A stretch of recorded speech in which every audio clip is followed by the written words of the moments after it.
I got into a discussion about metal hangers versus plastic hangers. That was my big riveting. So well, hold on. Okay, you son of a bitch.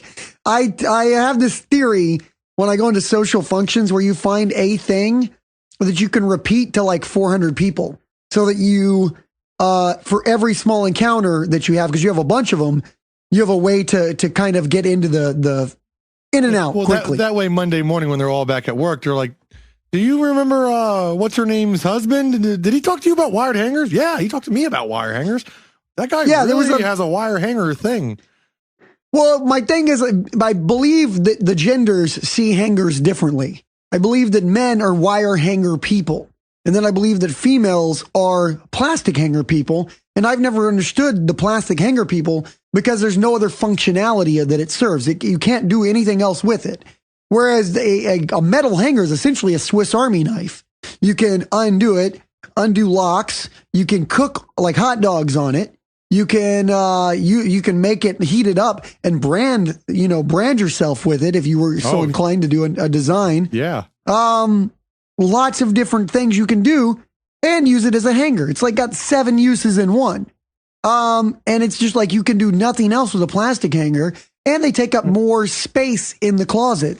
Why, do you disagree? Are you plastic hanger fucker? Are you serious? Yeah, I am a plastic hanger guy, and but the idea that like that micrometer of space the coat hanger takes up is making a large difference in your life.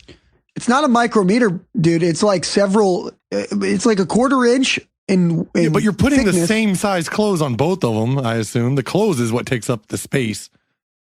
That hanger makes a difference, man, because you can butt the wire hangers really up against each other, whereas you have these 1/4 inch of gaps that you have with the plastic hanger. And you're leaving out an entire option, too. You never even brought up wooden hangers.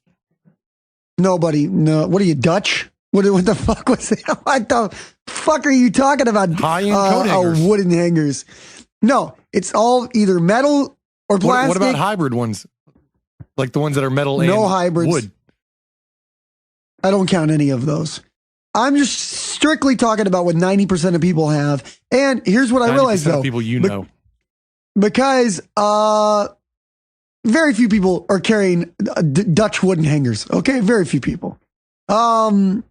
But the thing is, like I was saying, I found it interesting because I really did uncover why plastic hanger people are plastic hanger people. There's a reason behind it, I guess. Okay.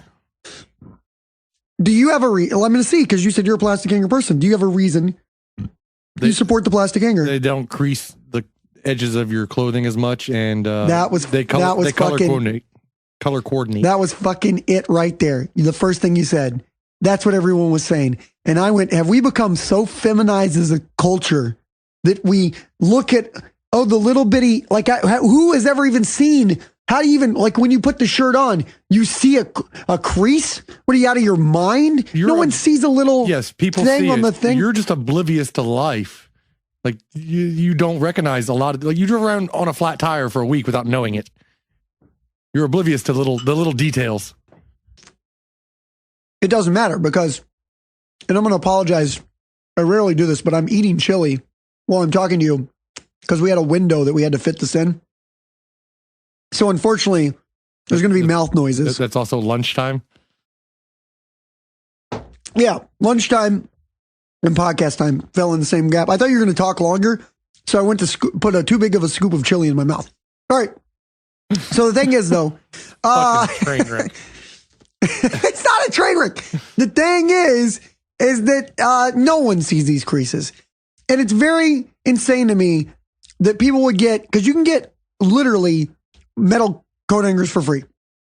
1 million of them. People just give those things away. And yet you'd rather pay $5, $10, $20 for like a big stack of plastic coat hangers. It is both financially a poor decision and functionally a poor decision because, again, there's nothing else you can do with it. How do you make s'mores in a home where there is no metal coat hangers? Is that how do you make hot dogs? Is this where it stems from? Y'all went to make s'mores and there were no metal hangers? Well, that's what started my debate. Was the that they were like, oh, let's go make, and then they realized, oh my God, we cannot make s'mores without a metal coat hanger. And then I started going, that's because all you assholes have pretty much made the greatest thing ever extinct. Because you want you cannot make a hot dog on a plastic coat hanger. It's impossible. You can. Should not recommended. You can't, how are you going to even, there's no way to, what are you going to bend it like in a C shape over the top of the. You don't bend you just cut off the straight part.